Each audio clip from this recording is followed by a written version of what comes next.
This is a bit autobiographical for you to answer, but how much do you think your take on Cuba, if you don't mind my asking, was shaped by your experience as the son of two Cuban immigrants who fled that country?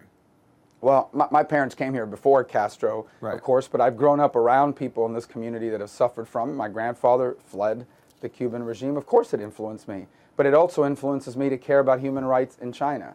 It influences me to care about human rights violations in Vietnam. It influences me to care about what's happening in Russia today and what's happening in the Middle East, in places like Saudi Arabia, but also places like Syria.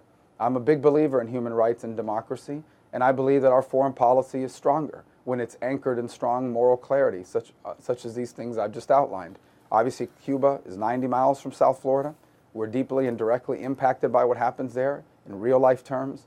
So, of course, it has an influence on me, but it has an influence on me not just on Cuba, but on issues around the world as well.